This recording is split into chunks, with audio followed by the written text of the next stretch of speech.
Hi, everyone. This is John Daly. I'm here again with Bernie Goldberg for another episode of the No BS Zone. You're looking pretty 4th of July-ish today, Bernie. How's it going? To all our friends, happy 4th, and if you're watching this the day before, happy 3rd. Excellent, excellent. Well, that's great. Great holiday. Looking forward to some fireworks and all that. So, Bernie, a big political topic over the last several days has been last week's presidential debate between Joe Biden and Donald Trump. It was obviously quite newsworthy. Bernie, you were telling me just before we went on and started recording today that you were blown away by how well both men did, especially Joe Biden. You called the debate, and I quote, a masterclass in political jousting and an incredibly honest and impressive exchange of ideas. You Bernie, have would you like to expand on those comments? you have no shame. You should be arrested. I'm filing a slander suit against you for that. On a more serious note, needless to say, and I'm just going to say it and go beyond it. Needless to say, it was a disaster. I mean, The Exorcist wasn't as scary as what we saw the other night during the debate. What bothers me is that his surrogates, his campaign team, his friends are saying, hey, it was simply a bad night. No, no, no, no. It was far, far, far worse than a bad night. Ronald Reagan had a bad first debate. Bill Clinton had a bad first debate. Barack Obama had a bad first debate. They were all mentally competent to recover from a bad debate. What we witnessed the other night was the decline of an American president, was the deterioration of an American president. And saying it was simply a bad night is more dishonesty. We're going to get into the whole dishonesty thing in the next segment, but it was just more lying to the American people. Oh, yeah, it really was.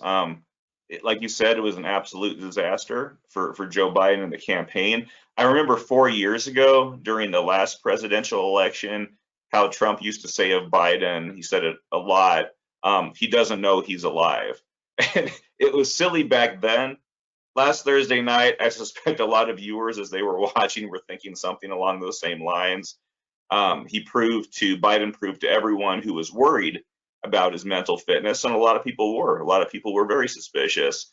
But he showed that they should not only be worried, but should even be more worried than they were, including as to whether or not he should be president right now. I mean, he's Right. right now he's set up either way to go until January, and really, like you said, he couldn't make a coherent case for himself. He couldn't make a coherent case against Trump or effectively even push back on Trump's lies. And really, any sentient human being should have been able to do a better job than that.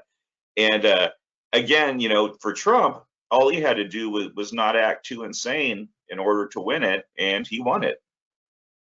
We constantly hear about how Donald Trump is an existential threat to the United States. By the way, I'm tired of everything being an existential threat, but that's for another time. That he's a threat to democracy. And after January 6th, fair enough. You could argue that he's a threat to democracy. But Joe Biden's also a threat to democracy. And the people making excuses for him are a threat to democracy. He couldn't take a phone call at 3 a.m. and make any sense. I mean, what did we hear just the other day that he's perfectly fine from 10 in the morning until 4 in the afternoon?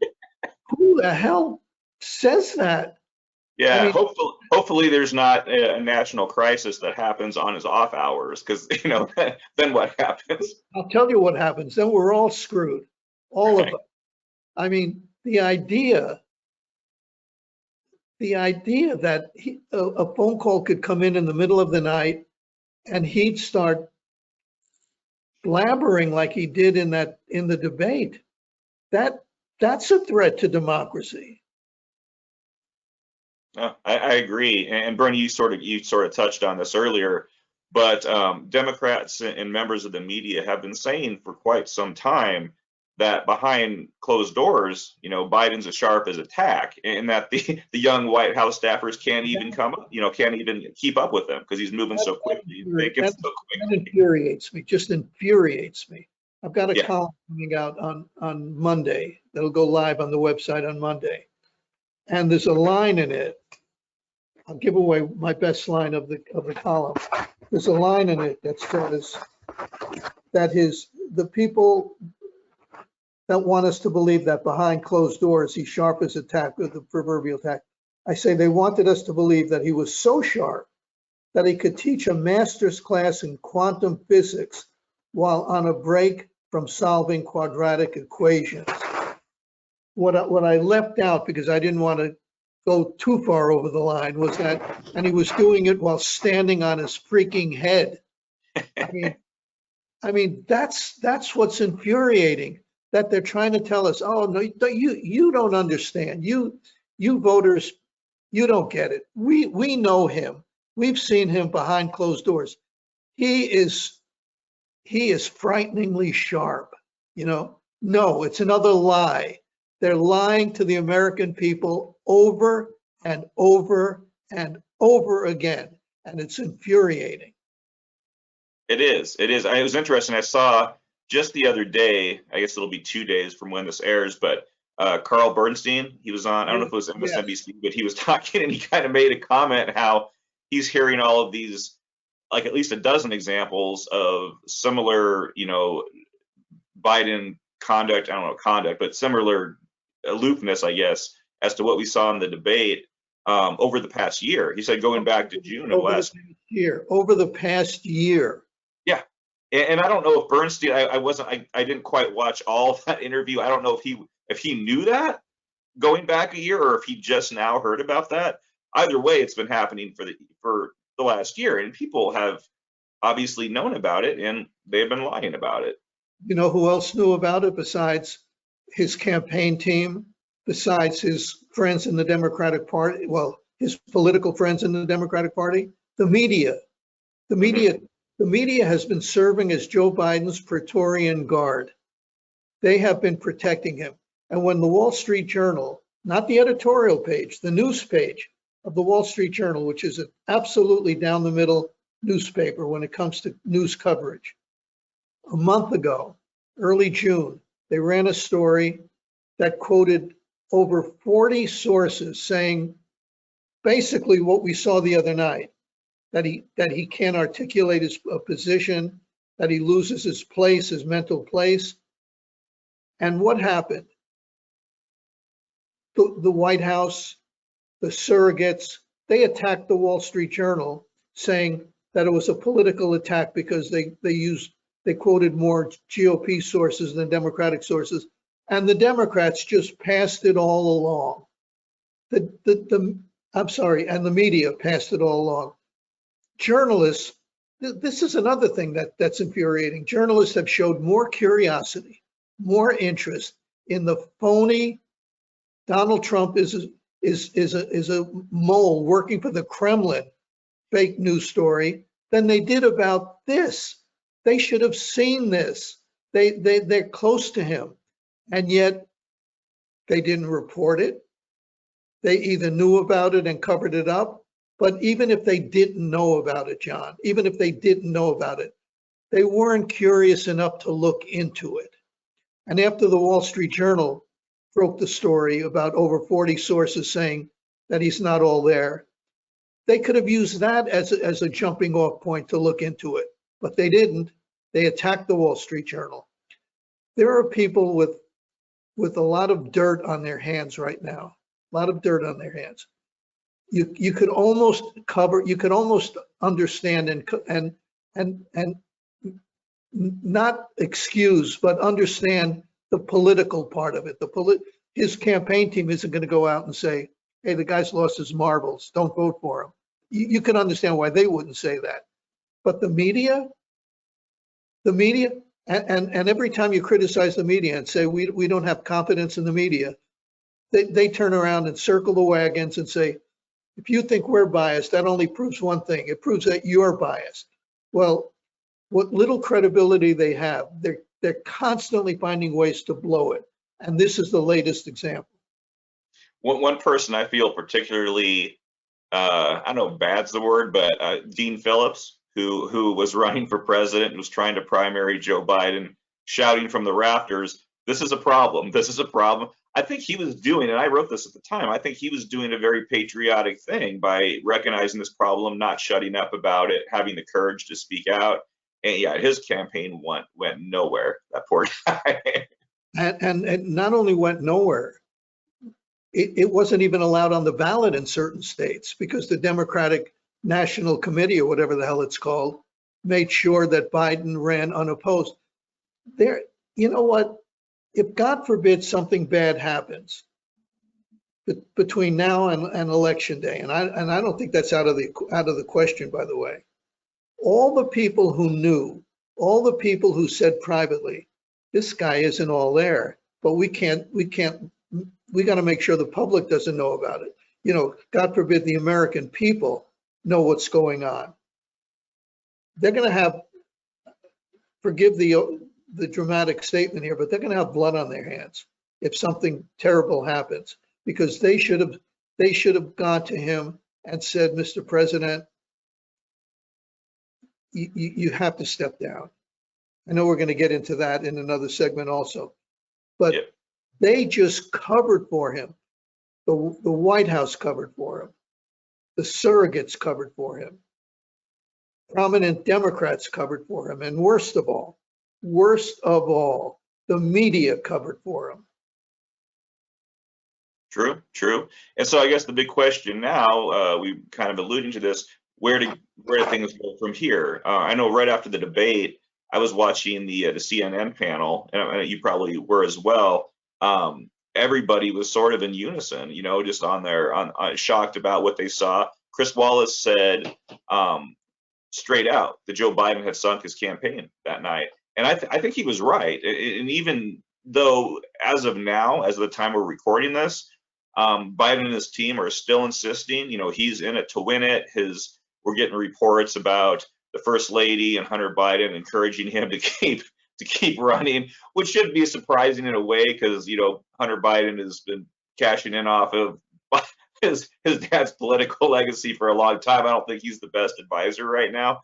But Bernie, do you think Biden will step aside before it's too late? And if so, then what, you know, does Harris take the reins? Does the whole ticket end up getting scrapped and they start again figuring something out at the convention, I guess? Well, as you say, as of now, as of this moment, could change 5 minutes from now, but as of this moment, it looks like he's staying in. Nobody can force him out, you understand. Right. He's got the delegates. He's got enough delegates to win the nomination. And he could release them, but if he decides he's staying in, he's staying in. Now, a couple of things could happen here. One of them is if the polls over the next few days, CBS News poll already came out showing a decline in support for him. But if several new polls come out between now and let's say the middle of the week or the end of the week, let's give it a little leeway. If polls come out over the next week that indicate Joe Biden doesn't stand a chance, then the Democrats who want to win their Senate races, their congressional races, their governor races, they've already hit the panic button, but they're going to really, really hit the panic button, and they're going to have to figure something out. Now, two points on this. One of them is that in 1968, in February of 1968, Walter Cronkite left the anchor desk in New York and went to Vietnam. He did a commentary, which was totally out of character for Walter Cronkite. He didn't do commentaries, he did hard news. And the commentary was devastating about Vietnam and how we were not winning the war. Lyndon Johnson famously said, "If I lost Cronkite, I've lost middle America." 1 month later, LBJ resigned and didn't run for re-election. Now, Joe Biden lost the New York Times. I worked at CBS News for almost 30 years. Trust me on this. The New York Times is a big deal in mainstream media, gives permission to other news organizations to jump on the Joe Must Go bandwagon. And it also influences the President of the United States. So the question is Joe Biden now going to say, just as Walter Cronkite did, I lost the New York Times. It's time to go. I don't know the answer to that. If I had to guess, I'd say he's going to ignore the New York Times. But you raised another point, and it's my final point here. Kamala Harris. If Joe Biden does step down and says, I'm not running for re-election, and the Democrats, for whatever legitimate reason, do not pick Kamala Harris to fill his shoes, to run for office, run for the presidency, the Democrats have a gigantic problem.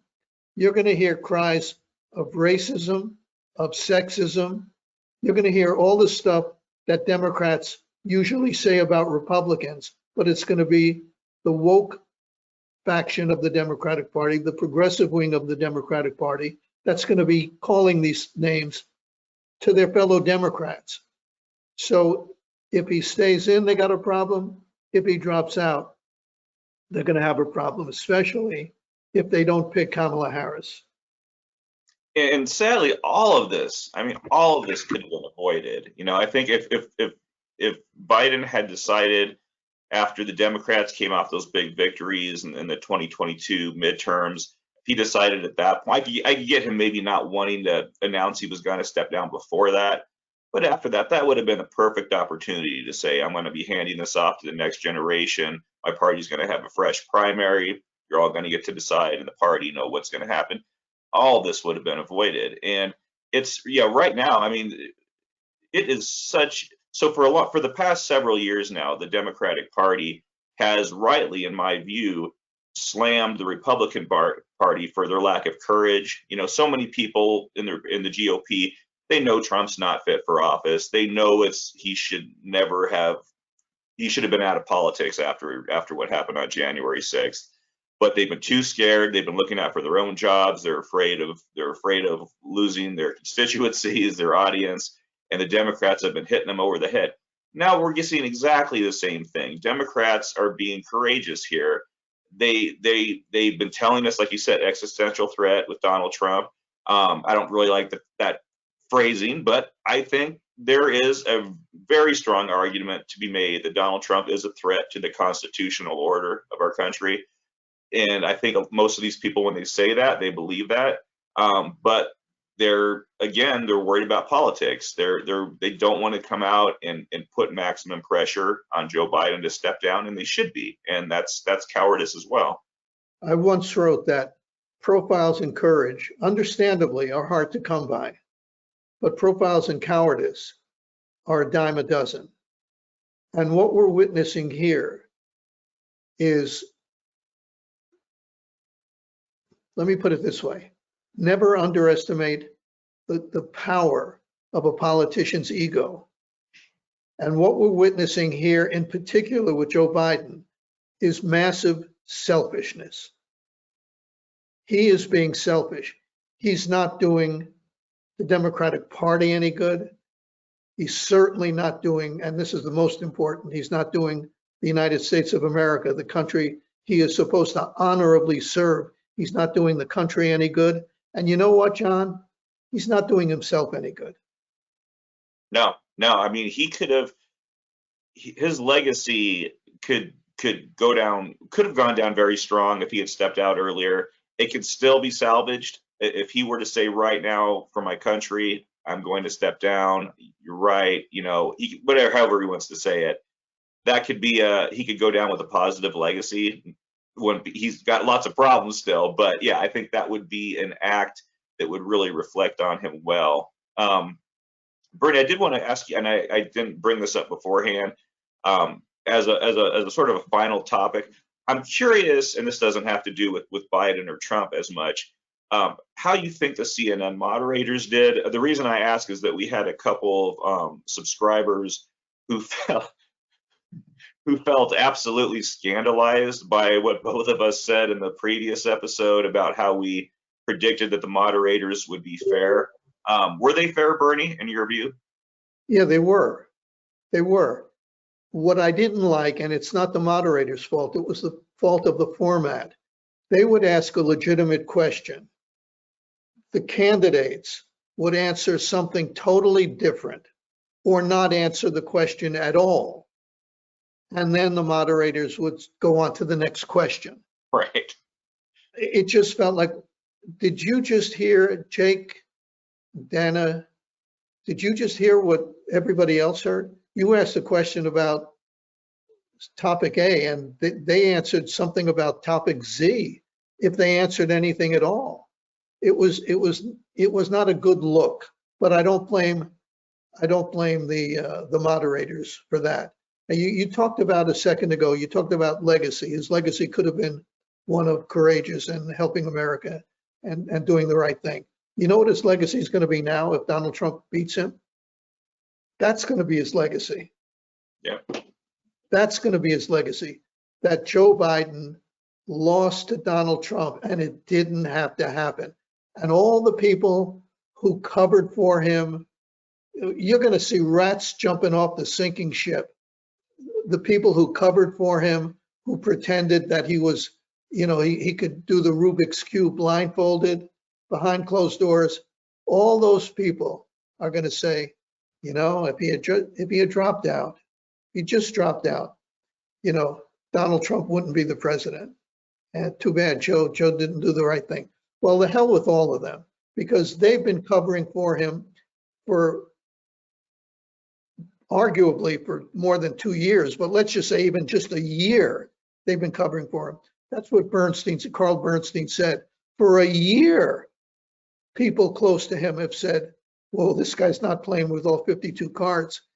And yet, how come we're just hearing about it now? How come we're just hearing about it now? Because we witnessed in real time on live TV the decline and fall of an American president. Yeah, and I'm not going to feel sorry for any of these people if Biden stays in and Trump wins in a landslide. I think it could be a landslide if things don't change. I didn't think that before. I certainly think that now. But yeah, I feel sorry for our country. I feel sorry that the parties have given us these choices, these terrible choices, both men unfit in different ways, albeit. But yeah, I don't think there's a worse indictment there could be of both parties right now than what they have done again. But I think it's worse. This is the worst it's been between the last 3 elections. And you think there's going to be a second debate? No. Well, okay. So let me define. If it's Biden, if Biden stays in, I don't think so. I think that went so poorly, and that was an amazing. That was the best opportunity Biden was going to have to make a case for himself to the American people. 50 million people tuned in live, watched it. More than that, have seen it on the internet, have seen parts of it. He blew it, and his campaign made a big deal by stating that he was preparing for this thing for a full week in a row. He took a week off. They took it very seriously, and that was what we found. So I can't see anybody having any confidence that if we do this again, it's not going to be another disaster. So if it's him, no. If he does step down, I think that's unlikely, but it could happen. And someone else takes place, whether it's Harris or somebody else, I think we probably will see at least one more, but not with him, I don't think. So how about you? What do you think? I don't think there'll be a second debate, but not for the reason you stated. I think Donald Trump, his team will say, no, we don't need this. We'll come up with a reason that we're not going to debate, even if we have to say, we don't want the nation to see what we saw the first time around. It's too painful, whatever they come up with. I think Biden's team is going to get together in that dark room and say, we got to roll the dice, man. We got to roll the dice. We're dead otherwise. And if he comes out looking good right before the election, we've salvaged it all. We've salvaged everything. But if he comes out looking, if debate 2 is like debate 1, what do they have to lose? They're going to lose anyway, they figure. So I think the Biden team would want a second debate because they have nothing to lose. Yeah, I guess that's true. What's he going to do? Stop mumbling and stumbling all over again? Okay, so he loses the election. Right. There's a good chance he's going to lose the election anyway. Right. But there was one poll. This is great. There was one poll that said 11% of people who watched the debate, 11%, are more likely to vote for Joe Biden now than before the debate. And Trey Gowdy said on Fox, they must have asked questions. They must have overpolled insane asylums to get that 11%. I mean, how do you watch that debate and come away thinking you're more likely to, I know, right? That you're more likely to vote for Joe Biden after the debate.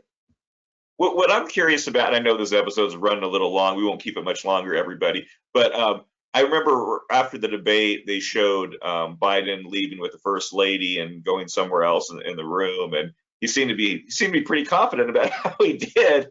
And I remember Chris Wallace said something like, "Does he know how bad he just did?" And then I have no idea. I don't know if he came out of that feeling, well, I did pretty good there. I have no idea if he's even that far gone that he thought he came out of that real well. So if he was being polled as part of the, I could see maybe 0.5% or something like that of the people thinking that if they're like Joe Biden.